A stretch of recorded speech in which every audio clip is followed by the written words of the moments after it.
요즘은 1인 가구가 참 많은 세대죠. 특히나 혼자 사시는 할아버지 할머니들을 주변에서 어렵지 않게 볼 수 있는데요. 오늘은 권은기 작가님의 단편소설 동거인을 들려드리려고 합니다. 스토리 중 할아버지의 대사 중에 할멈은 내가 손을 잡고 보내주었는데 내 손은 누가 잡아주려나 하는 이야기를 듣고 부모님 생각이 나서 마음이 많이 아렸습니다. 함께 끝까지 들어주시고 혹시라도 홀로 사시는 부모님이 계시다면 전화 한번 더 드려보는 건 어떨까요? 이야기 시작하겠습니다.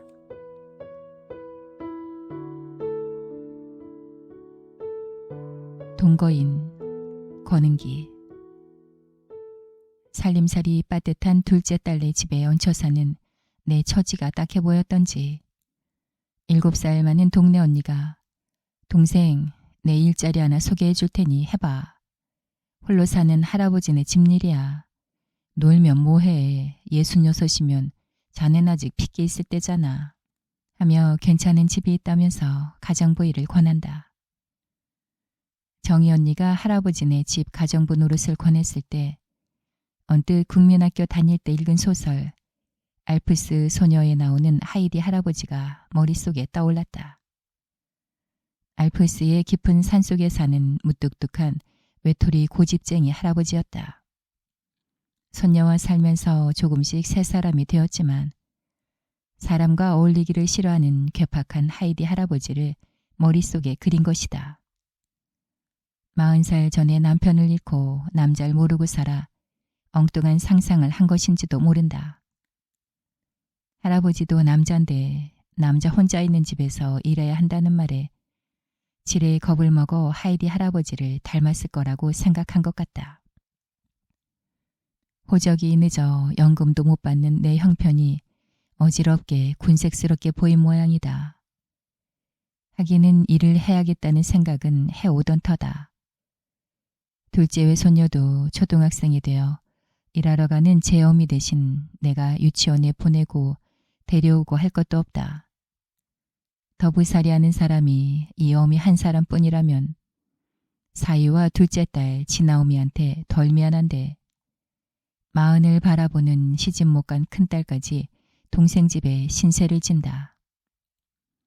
박서방이 제 식구 셋에다가 장모와 처형까지 먹여 살린다.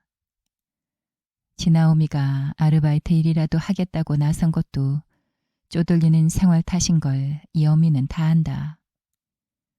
큰딸 혜인인 본래 일본 전문 관광 가이드다. 전문 관광 가이드인들 무슨 소용일까? 한일 관계가 나빠져서 일본을 찾는 우리나라 관광객이 없어 2년여나 놀고 있다. 어미로서 할 소리가 아니지만 혜인인 백수다. 혜인이가 백수가 되어 어미 애간장을 녹일 줄은 꿈에도 생각 못했다. 혜인인 맞으라고 전문대학이라도 시켰지만 진아어미는 도저히 감당을 못해 고등학교만 나왔다. 월급을 받으면 생활비 보태라고 동생한테 꼬박꼬박 주던 돈도 못 준다. 주기는커녕 지용돈도 없을 것이다. 어미 나도 사위하고 진아어미한테 미안한데 혜인인 오죽할까.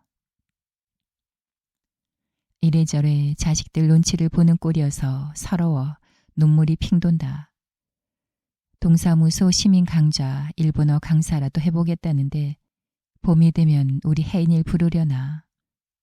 하지만 눈치에 눈물을 들먹일 것이 아니라 내 손으로 일을 해 돈을 벌어야 한다. 가만히 앉아있어 무슨 수가 생길까. 무심만 나날만 흘러갈 뿐인데. 언니 말 맞다나 난 핏기도는 60대다. 돈은 벌어야겠지만 막상 노인 한 분이 사는 집에서 가정부 일을 하려니 마음이 내키지가 않는다. 대답을 못해 망설이자 언니가 내 열촌놈은 일가 오라버니야. 오라버니는 어릴 적 한 동네에 살아 잘 알아. 성품이 묻어나고 인심도 후해. 자네 일하고 싶은 대로 하면 돼. 라고 거푸 권한다. 한 집에 할아버지와 나 둘만 있는 게 마음에 걸린다고 말하려다가 그만두었다. 별걸 다 신경 쓰네. 사람 좋은 우리 오라버니가 무슨 해코지라도 할까봐 그래?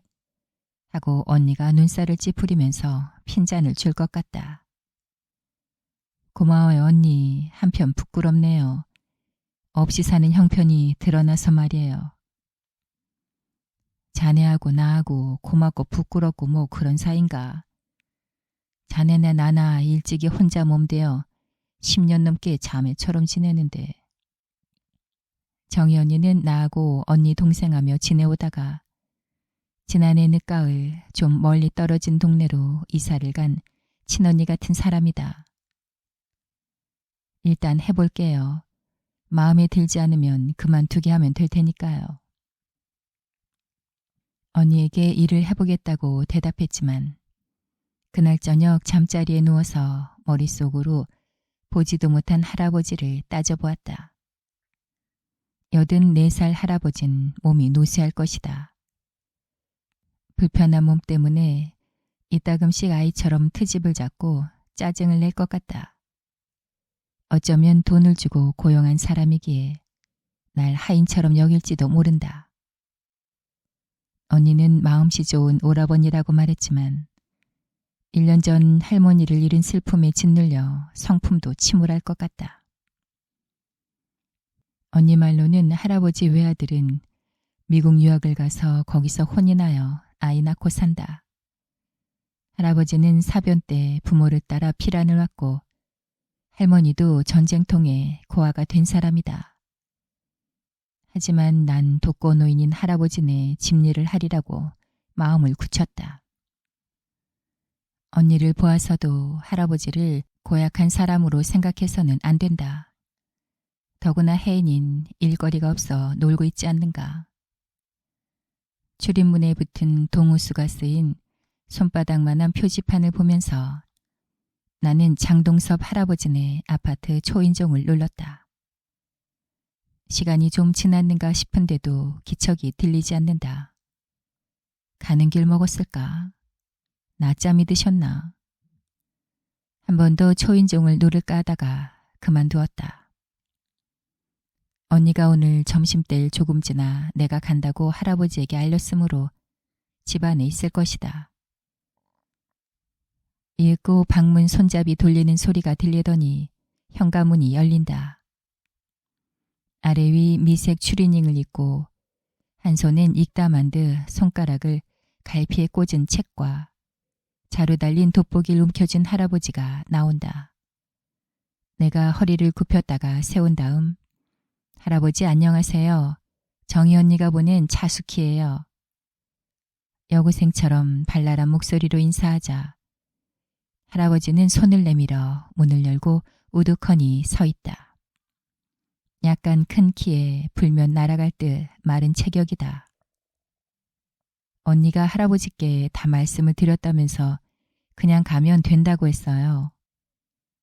운동화와 구두가 짝을 지어 가지런히 놓인 현관 앞에 서서 내 소갯말을 하자 할아버지가 문을 당기면서 두어 걸음 뒤로 물러선다. 처음 온 손님이네. 소파에 앉아요. 차라도 한 잔 끓여오리다. 할아버지가 혼잣말인 듯 중얼대면서 돋보기와 책을 식탁 위에 내려놓고 주방으로 향한다. 내가 서둘러 제가 끓일게요. 한 잔 드리고 저도 마실게요. 할아버지와 나 둘만 있는 어색한 분위기를 녹이려고 조금 들뜬 목소리로 서둘러 말하자 할아버지가 그래도 되겠네라면서 되돌아온다. 내가 주전자에 물을 받아 끓여 찻잔에 붓고 싱크대 옆에 찻봉지를 뜯어 담그자 개나리 꽂힌 양 노란 물이 실처럼 풀려나온다. 할아버지와 내가 소파에 나란히 앉아 차를 마시려니 불편하다. 할아버지도 서먹할 것이다. 이름은 차숙희지만 동네 사람들은 외손녀 진아 이름을 붙여 진아 할머니라고 불러요. 제 친정 동네가 수촌이라서 수촌댁이라고 부르는 사람들도 있어요. 편하신 대로 부르시면 돼요. 언니가 할아버지 뵈러 오나요? 허리가 아파 오라버니네 집에 자주는 못 간단 말을 들었는데도 할아버지의 말문을 트기 위해 수다를 떨듯 물었다.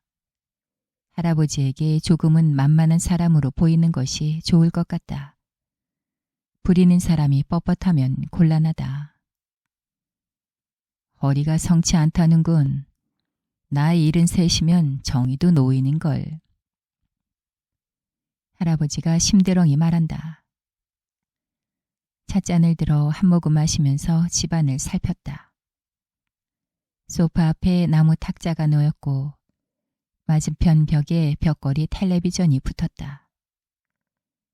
주방 벽 앞에 냉장고가 섰고 뒤편에 가스레인지가 있다. 할아버지가 사는 집이기에 가재도구와 사방벽이 우중충할 것이라 여겼지만 말쑥하고 밝다. 내가 빈 찻잔을 내려놓자 할아버지가 남은 차를 고개를 뒤로 젖혀 쭈르륵 하는 소리가 나도록 마시고 잔을 탁자에 놓는다. 할아버지가 일어서더니 동편 방의 문을 열어놓고 눈짓으로 나를 오라고 부른다. 지금부터 해야 할 일을 하나하나 일러주려나 싶다. 귀담아 잘 들어야 한다. 할아버지 옆에서 방 안을 들여다보았다. 남쪽 창문 아래 1인용 침대가 가로로 놓여있고 맞은편에는 화장실 문이 보인다. 침대 머리맡에 개어놓은 이불 위엔 베개가 올라앉았다. 일을 하다가 쉴 때 이 방을 써요. 난방도 돼. 반말을 섞어가면서 이 방을 쓰라는 말을 듣자 얼굴이 화끈거린다. 두고 보면 말뜻을 알 수 있을 텐데도 참을성 없이 제가 방을 쓸 일은 없을 거예요. 소파에 앉아 쉬면 될 테니까요. 하고 말하자 할아버진 뭘 모른다는 듯 날 바라보더니 소파는 불편하지 않을까 하고 그게 아니라는 듯 말한다. 그 말을 듣고서야 들고 온 큰 가방 안에 잡다한 청소도구와 함께 일할 때 입을 옷이 있다는 생각이 스친다.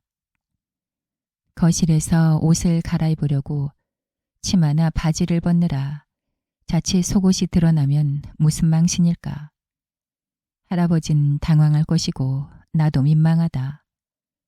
옷은 할아버지가 드나들지 않는 방에서 갈아입어야 할아버지도 나도 편한데 미처 그 생각을 못했다. 할아버지가 보든 안 보든 일하는 사람이 소파에 앉아 쉬다가 잠이 들면 볼썽 사납다. 내가 있으면 할아버지가 주방이나 거실, 화장실을 드나들기도 불편할 것이다. 부득이 집에 못 갈 땐 이 방에서 자. 방문을 닫으면서 아무렇지도 않다는 듯하는 할아버지 말에 나는 찬물을 뒤집어 쓴 듯 온몸이 움츠러든다. 부득이라는 단서를 붙였지만 이 방에서 자라는 말이 몹시 귀에 거슬린다. 밤늦도록 일을 하여 집에 못 갈 수도 있다는 말인가. 잠을 잔다는 말도 그렇다.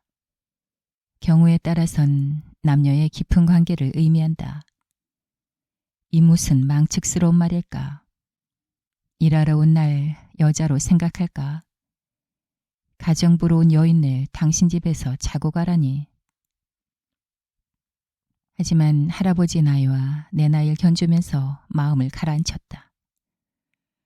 설령 할아버지가 나쁜 마음을 먹더라도 내가 동쪽 방에서 잠자지 않으면 된다. 집으로 돌아가려는 사람을 바짝 야윈 84살 할아버지가 우격다짐으로 마음대로 할 수 있을까? 턱도 없다. 이제나 저제나 할 일을 일러주기를 바라는데도 할아버진 여전히 말이 없다. 소파에 우두커니 앉아 창밖 멀리 바다처럼 푸른 하늘을 바라본다. 이를 스스로 알아서 하라는 말인가. 자잘한 주의사항 같은 걸 말해주면 한결 편한데도 할아버진 무슨 생각에 잠겨있다. 그래도 소파에 앉아있을 순 없다. 들고 온 큼지막한 가방을 무릎 앞으로 당겼다. 가방 안에는 손걸레와 비, 먼지떨이에 빨래비누, 고무장갑과 수세미, 자루 달린 솔, 플라스틱 바가지, 물병, 실내화며 청소에 필요한 물건들이 가득 들어있다. 일할 때 입을 옷과 앞치마에 수건도 준비했다. 할아버지 무슨 일을 먼저 할까요? 라고 물으려다가 그만두었다. 일거리를 묻는 게 좀 당돌하게 보일 것 같다. 우선 저쪽 방에서 옷을 갈아입고 거실과 화장실 청소를 하기로 했다. 한 손으로 가방을 들어 방으로 가려고 일어서는데 할아버지가 말한다. 내일부터 하면 될 텐데 첫날부터. 아니에요. 온터에 청소를 좀 하고 갈게요. 그리 급하고 중한 일인가? 참, 통장 계좌 적어 식탁 위에 둬요. 내일부터 일하란 말에 대뜸 일한 날수를 헤아려 돈을 줄지도 모른다는 생각이 든다. 그렇다면 일하지 않는 오늘 하루를 뺀다는 계산이다. 방에 들어가 일옷을 갈아입었다. 화장실에서 걸레를 빨아 거실을 쓸고 닦았다. 할아버지는 어느샌가 안방으로 들어갔다. 거실에 이어 할아버지가 사용하는 화장실 문을 열어놓고 청소를 시작했다. 타일 바닥과 아래쪽 벽을 비누칠한 걸레로 부드럽게 닦은 다음 물로 씻어냈다. 이번엔 배수구 물바지를 꺼냈다. 미끈거리는 물때가 껴있다. 비누칠한 솔로 문지르고 수세미로 속을 돌려 닦아냈다. 정희 언니가 내 뜻대로 일하면 된다고 말했다. 이번 주 5일 동안은 청소를 하고 다음 주에는 옷가지와 수건 따위 빨래를 하기로 했다. 새 달 10월부터는 음식이며 식사 준비 일을 하리라고 계획했다. 언니 말을 따라 9시 무렵에 할아버지네 집에 도착하면 내 방에서 일옷을 갈아입었다. 앞치마를 두르고 고무장갑을 꼈다. 거실부터 먼지가 날리지 않도록 고이 쓸고 걸레를 빨아 구석구석까지 닦았다. 창문 유리 안쪽과 문틀을 닦고 물로 씻어냈다. 앞뒤 베란다에 큼직큼직한 타일에 쌓인 낡은 칫솔에 비누칠하여 때를 벗겼다. 허리가 좀 뻐근하게 주먹으로 두드리는데 방에서 나온 할아버지가 손가락으로 책갈피를 가른 책을 든 채 흘리듯 말한다. 그렇게 일하다간 몸살이 날걸. 나는 몸놀림을 멈추었다. 몸살 난다는 말이 일하는 요령을 모른다는 뜻인지 안 해도 될 일을 괜히 한다는 의미인지 알 수가 없다. 할아버지는 더 말하여 들을 사람이 아니라고 여긴 듯 방으로 들어가고 없었다. 가정부가 왔으면 할아버지네 집이 싹 달라 보여야 한다. 걸레를 들고 집안을 오가면서 눈에 떼이는 대로 쓸고 닦았다. 가스레인지를 비누칠한 수세미로 반짝거리도록 때를 벗겼다. 내가 집으로 돌아간 뒤에 할아버지도 청소를 좀 하는 것 같다. 가끔씩 음식물이 든 비닐봉투를 처리하고 휴지통도 비운다. 청소일로 닷새가 지나갔다. 이번엔 베개피와 수건, 걸레를 손으로 빨아 베란다 빨래거리에 훌훌 털어 널었다. 내가 청소를 하는 동안 할아버진 방에서 책을 읽거나 텔레비전을 보는 듯 거실에 잘 나오지를 않는다. 무엇을 하라는 말도 잘한다는 말도 없다. 첫째 당신 집일이 아니라는 듯 무심해 보인다. 청소와 빨래를 하느라 2주일 열흘이 훌쩍 지나갔다. 월말이 온 것이다. 일한 날수가 한 달이 차야 월급을 받을 것이다. 그렇다면 10월 보름 무렵에 월급을 받는다. 그런데 말일자로 할아버지가 보낸 월급이 통장에 입금되었다. 일한 날수는 고작 열흘인데도 통장엔 50만 원이란 숫자가 또렷하게 찍혀 있다. 나는 통장을 두 손으로 감싸준 채 기도하듯 가슴에 꼭 붙였다. 10,000원짜리 지폐 한 장만 봐도 눈이 번쩍 뜨일 정도로 돈이 아쉬운 형편이다. 반달치 월급이 50만 원이면 한 달엔 100만 원을 받는다.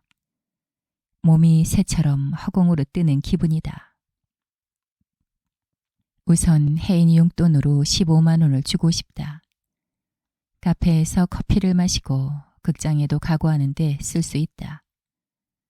외손녀 둘의 한 달 용돈조로 각각 10,000원을 정했다. 지나엄에게도 공과금에 보태라고 한 15만 원을 주리라.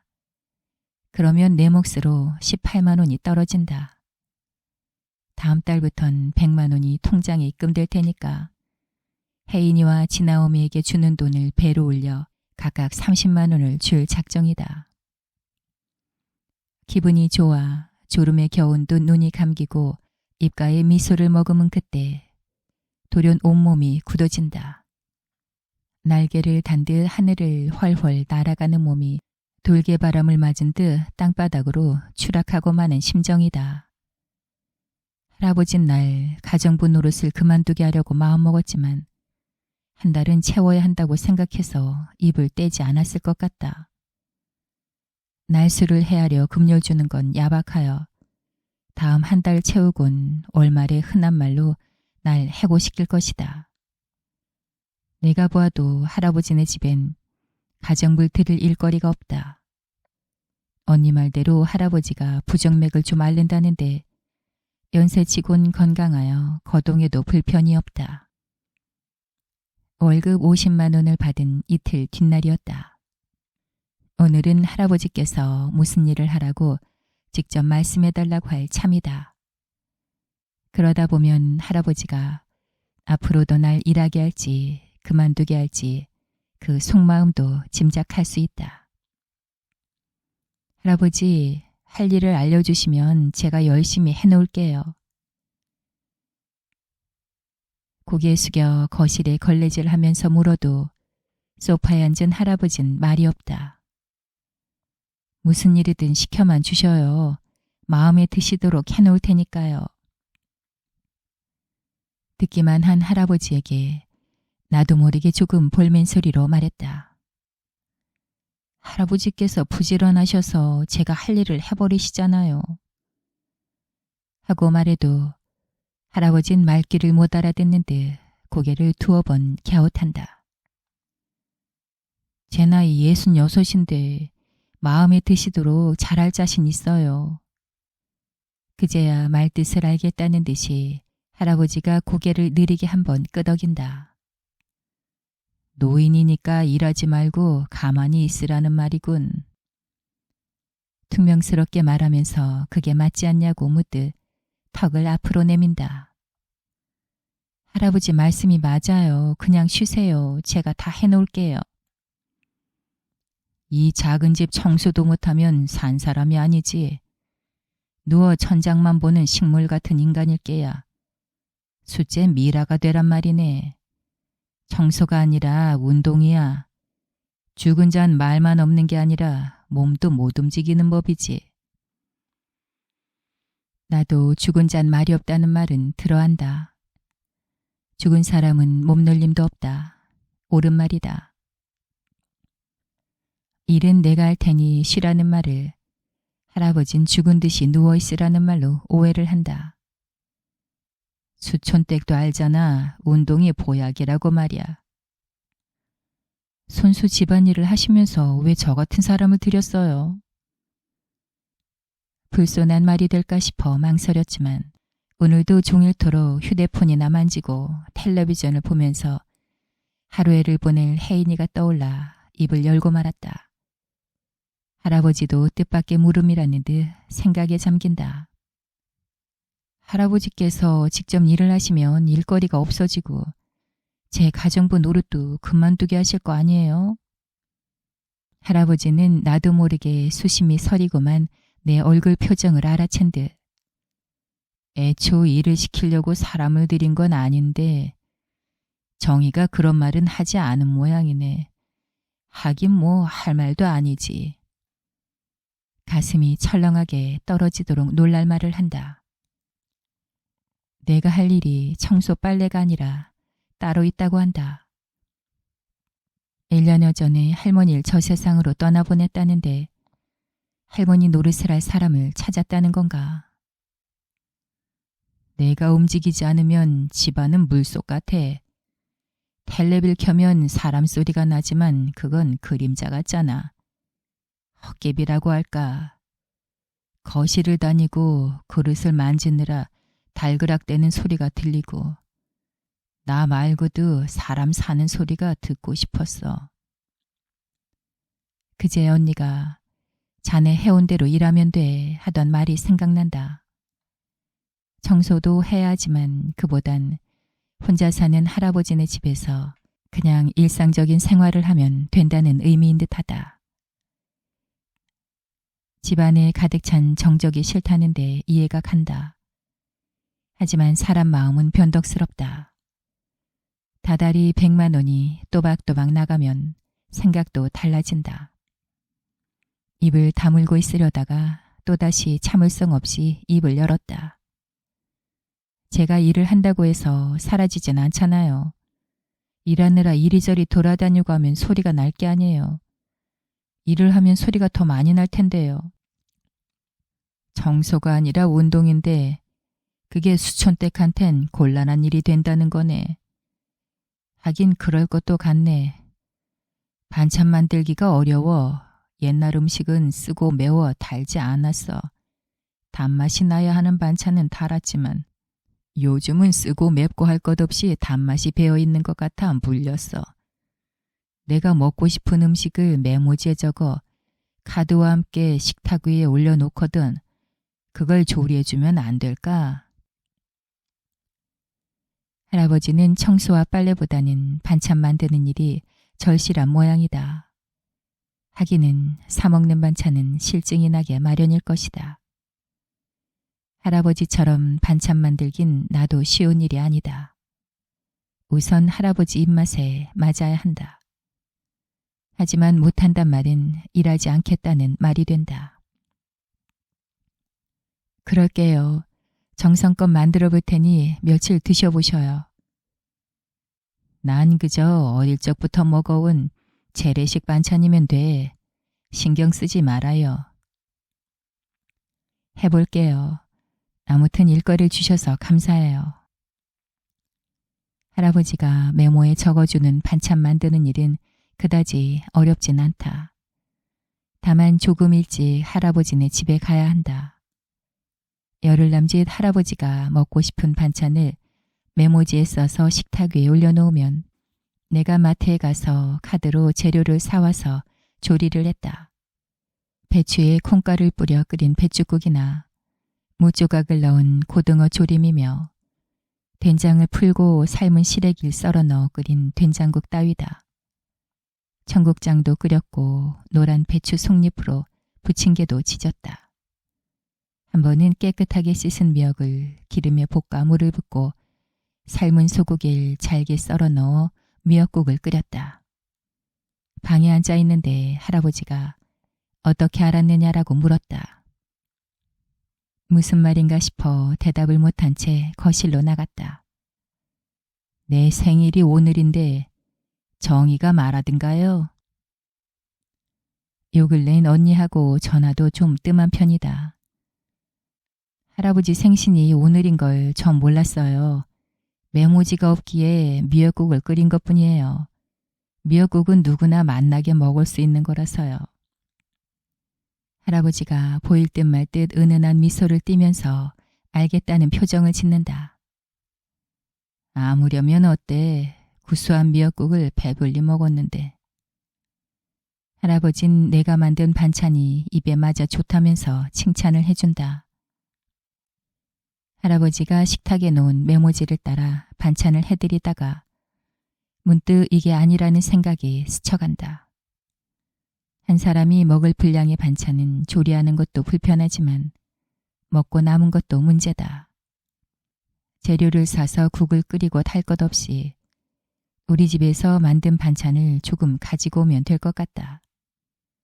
국이든 반찬이든 우리가 손을 대기 전에 덜어두었다가 가지고 와서 데우거나 다시 끓이면 된다. 할아버지, 제가 집에서 만든 국과 반찬을 숟가락 대기 전에 할아버지 몫으로 적당히 덜어서 가져오면 안 될까요? 그러면 카드에서 돈 나갈 일도 없어요. 한 분 잡수실 음식을 하면 맛도 덜 나고 낭비도 될 수 있잖아요. 얻어먹는 처진데 따질 형편이 아니지. 마침내 기름친 아래 위 톱니바퀴처럼 가정부로서 내 일과가 미끄럽게 굴러간다. 청소는 한번 해놓으면 일거리가 쉬워진다. 밥은 할아버지가 전기밥솥에 해놓는다. 반찬은 우리 집에서 조리하여 냄비나 락앤락통에 조금 덜어서 가지고 오면 된다. 멸치와 다시마를 섞어 다시마 국물을 만든 다음 무채를 넣고 고춧가루를 뿌려 끓인 묵국을 해온 아침이었다. 수촌댁은 어릴 적 어머니가 해준 음식 맛을 살려낸 것 같네. 수촌댁도 식사를 좀 해요. 사람을 두고 혼자 밥을 먹어 미안하고 좀 그렇네. 나는 할아버지가 식사를 하는 동안은 방에서 핸드폰을 보거나 그냥 앉아서 끝나길 기다린다. 할아버지와 마주 앉아 밥을 먹는다고 생각하면 몸도 마음도 얼어붙을 듯 굳어진다. 연말이 되었다. 할아버지네 아파트 초인종을 처음 누른 때가 9월 중순이었는데 벌써 성탄절이 오고 한 해가 저문다. 돈을 계산하면 350만 원을 벌었다. 그 돈은 가라앉은 우리 집안 분위기를 풍선처럼 띄워놓았다. 외손녀 진아 정화에게 용돈에다가 선물을 사주었고 진아오미한테 거저 밥을 얻어먹는 처지에서 벗어났다. 그런데 12월 월급 100만 원이 통장에 입금되었는데도 말일자로 500만 원이 또 통장에 들어와 있다. 입금자는 장동섭 할아버지다. 500만 원은 또 무슨 돈일까? 보너스 상여금이라는 걸까? 가정부에게 보너스라니 말도 안 된다. 설령 상여금이라고 해도 그렇다. 500만 원의 큰돈이 오직 가정부에게 주는 보너스일까? 해고할 속마음을 숨긴 채 위로금으로 준 것일까? 돈 보낼 사람이 따로 있는데 실수로 내 앞으로 입금한 것일 수도 있다. 무슨 까닭인지 언니한테 주려다가 현금 자동 인출기를 잘못 눌러 내 통장에 들어왔을까?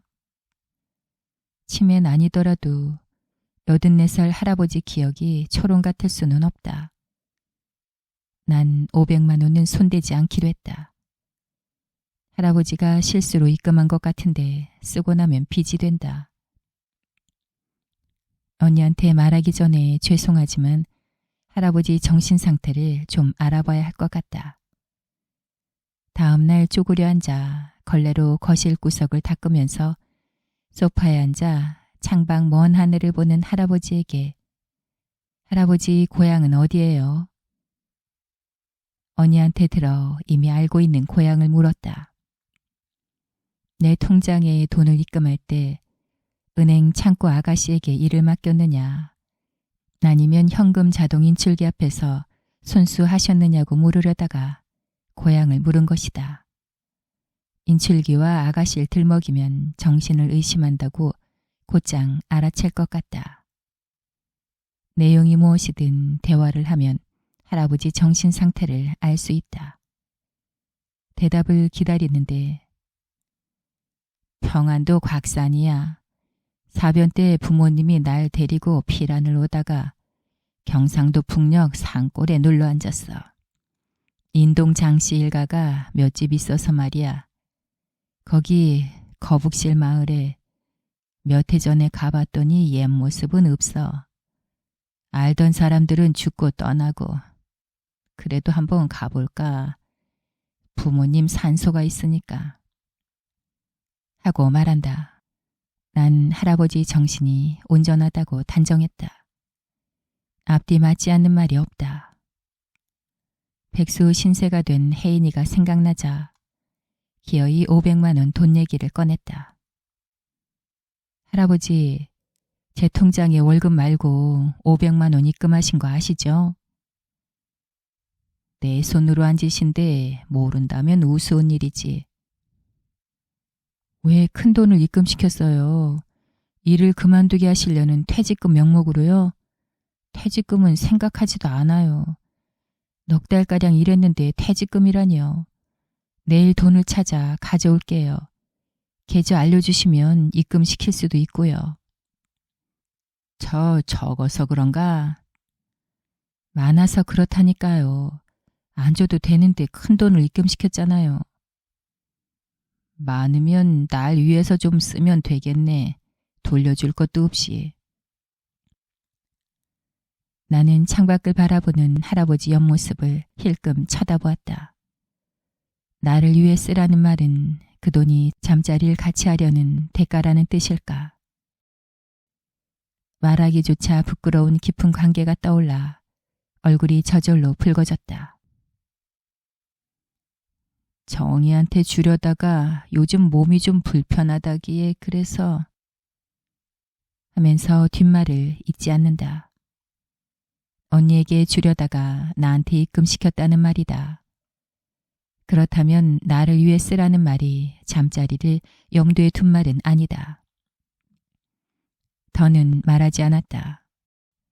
꼬치꼬치 밝히려다가 할아버지 심기를 건드려 자칫 일을 못하게 될지도 모른다. 적당한 때를 보아 언니에게 말하여 돌려주면 될 터이다. 음력 정월이 지나고 2월도 초순으로 들어섰다. 설거지를 막 끝내고 방으로 가려는데 할아버지가 묻는다. 수촌때 오늘 주말에 나하고 어디 좀 다녀올 수 있을까? 거북실에 동행해 달라는 것이다. 아침 출발하면 하루 만에 돌아올 수 있단다. 이른 아침 할아버지와 함께 동서울 터미널에서 출발하는 버스를 탔다. 마을 뒤 봉우리가 거북이 모양이라는 거북실은 퇴락한 빈집이 여러 채 보이고 한 길에 사람이 다니지 않아 적적하다. 할아버지 부모님의 무덤은 봉분이 났고 마른 잡초가 솟아 뒤따르지 않았다면 몰라봐 밟고 지날 뻔했다. 술잔을 묘수 앞에 놓고 절을 올리는 할아버지를 따라 나도 머뭇거리다가 배례를 했다. 살아서 못살게 굴었으면 죽어선 자연의 진 빚을 갚아야 해. 그래야 나무와 풀이 살아. 찬 몸을 묻고 돌로 치장하는 걸 보면 난 이해가 안 돼. 신장로 가장자리를 따라 이어진 앞산 봉우리들을 보면서 할아버지가 말한다. 거북실을 다녀온 며칠 뒤였다. 저녁을 차려주고 방으로 들어왔다. 식사 끝나길 기다리는데 주머니 속 휴대폰이 메시지 도착을 알리느라 바르르 떤다. 지나오미의 저녁에 일터의 동료 5명이 집에 온다는 연락이다. 문자로 어디 가느냐고 물었더니 10시쯤이면 돌아갈 것 같다. 언니도 자리를 피한 것 같다고 답이 온다. 그 시간에 맞추어 집에 가겠다고 답을 보냈다. 저녁은 먹다 남은 간식거리로 때웠다. 가정부 일도 5달가량 하니 익숙해지고 할아버지 대하기도 한결 수월해졌다. 그 탓인지 식사가 끝나길 기다리면서 침대에 비스듬히 누웠다가 까무룩 잠이 들었던 모양이다. 불을 켜고 화장실을 다녀와서 휴대폰을 열었더니 8시를 조금 넘은 시간이다. 바로 그때였다. 할아버지 방에서 으윽 하는 신음소리가 들린다. 냉큼 가위가 눌린 모양이라고 여겼다. 잠잠해졌나 싶은데 또 으억 하는 소리가 귓바퀴를 두드린다. 다급히 할아버지 방으로 갔다. 할아버지, 침대에 누운 할아버지를 큰 소리로 불렀다. 몸속 어딘가에 날카로운 통증이 있는지 미간에 주름을 잡는다. 손을 들어 허우적댄다. 엉겹결에 할아버지 깡마른 손을 내 두 손으로 감싸 꼭 잡았다. 그제야 누구인지를 알아보려는 듯 눈을 가늘게 뜨고 나를 빤히 바라본다. 한 손마저 내밀기에 당겨 포개어 잡아주었다. 할아버지 숨소리가 한참인 듯 느리다. 마침내 땅속 깊이 내려가는 듯 그르륵 하는 긴 소리를 내고는 숨을 쉬지 않는다. 할아버진 두 손을 내 두 손에 잡힌 채 숨을 거둔 것이다. 숨이 멎었지만 언니한텐 할아버지가 돌아가실 듯 위중한 상태인데 빨리 오라고 휴대전화로 알렸다. 40여 분 지나 언니가 할아버지네 집에 도착했다. 담담한 표정을 보아 언닌 할아버지 운명을 예견한 것 같다. 나는 으억하는 신음소리와 내 손에 두 손이 잡힌 채 숨을 거둔 것이며 돌아가실 때의 할아버지 모습을 언니에게 말했다. 언니가 미국에 사는 할아버지네 아들한테 장거리 전화를 걸어 사망을 알렸다. 손가방에 넣어둔 통장을 찾아 입금된 500만 원을 인출하여 언니한테 사연을 알리고 맡겼다. 500만 원을 두고 나를 위해 좀 쓰면 되겠네 하던 할아버지가 한 말은 갑자기 돌아가시면 아들이 귀국하기 전에 우선 장례비로 써달라는 의미였던 것 같다. 우리는 절차를 밟아 가까운 장례식장에 알려 할아버지를 옮겼다. 아들은 미국 동부 끝 메릴랜드 주에 살아 내일 저녁에나 도착할 수 있다면서 기다리기 어려우면 정희 고모님께서 장례를 치러도 된다고 알린다. 다행히 8인 전에 아들이 왔다. 집사람과 아이들이 오지 못해 송구하다면서 언니하고 나에게 인사를 올린다. 언니와 나 그리고 할아버지네 아들 셋이서 큰일을 조촐하게 무사히 마쳤다. 아들은 평소 아버지가 일러준 유언을 따라 화장하여 거북실 뒷산, 봄이면 산유화가 필 마지막한 할아버지네 부모 묘소 언저리에 뿌렸다. 엿새 뒤 언니의 부름을 받고 나갔더니 할아버지네 아들이 있는 자리였다. 아버님께서 변호사한테 맡기신 유언장을 어제 받았어요. 전 재산인 아파트를 매각한 돈의 4분의 1은 제 몫으라고 4분의 1은 정희 고모님께 드리라고 썼어요. 아버님을 보살펴 고마운 마음을 전하려 했던 것 같아요. 조카, 난 포기하네. 한 푼이라도 자네가 더 아쉬울 테니까. 저도 기반을 잡았어요. 임종도 못했는데 유언을 받들고 싶어요. 언니가 말을 잇지 않는다. 정희 고모님의 친동생이나 다름없다고 하시니까 작은 고모님이 되겠네요. 4분의 1은 작은 고모님 몫이에요. 나는 아들의 말을 듣고 놀란 눈으로 언니 얼굴을 보았다.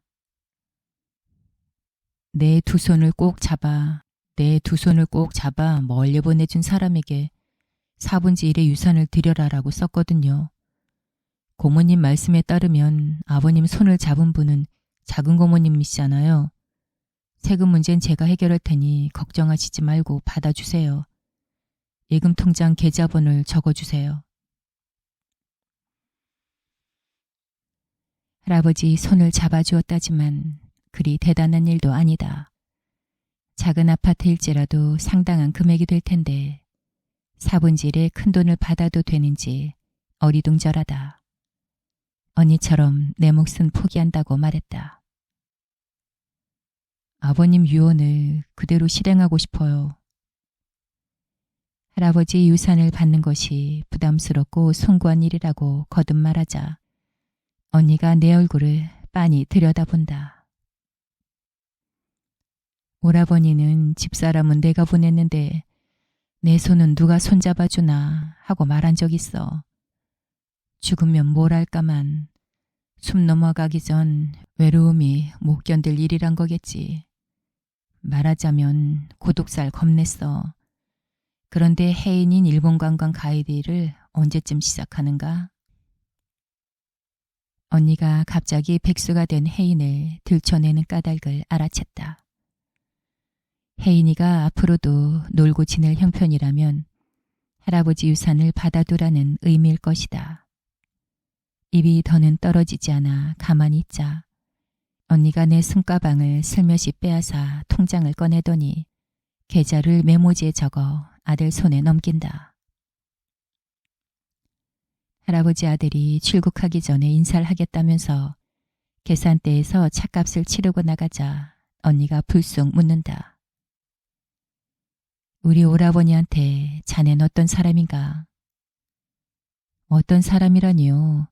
할아버지네 가정분 언니가 소개했잖아요. 가정부? 가정부한테도 지 자식처럼 유산을 줄까? 정말로 가정부 노릇만 했어요. 그 이상 아무 짓도 하지 않았어요. 자넨 유산을 받을 이유가 있어. 가정부 노릇만 한 게 아니니까.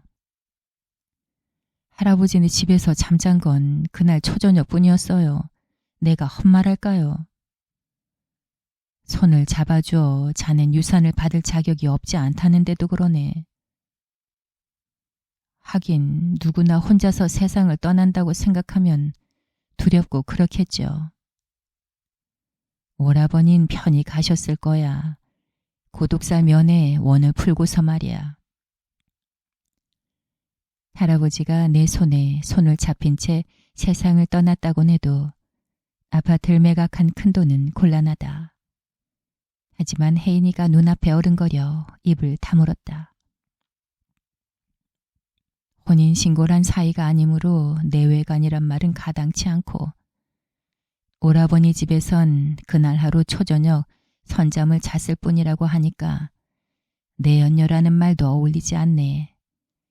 내연관계는 남녀관계를 맺었을 때 하는 말이거든. 내연관계와 남녀관계라는 언니 말에 얼굴이 화끈거린다. 자넨 오라버니 동거인일 거야. 한 집에서 산 사람, 동거인 말이야. 남녀가 동거 생활을 한다면 깊은 관계도 있다는 말이다. 관계는커녕 가정부 노릇 말곤 아무런 일도 없었다. 하룻밤 동거인도 있나 싶다. 할아버지 손을 잡은 건 우연일 뿐이에요. 동거인마저 싫다고 하면 하늘로 가신 오라버니가 서운해할 거야. 좌석 태반이 비어있는 지하철에 앉아 나는 동거인이라고 혼잣말을 했다. 오늘도 집에서 무료하게 하루해를 보낼 혜인이 책과 돋보기를 들고 다니시던 할아버지와 동거인마저 마다하면 오라버니가 서운해할 거야 알아던 정희 언니를 그리면서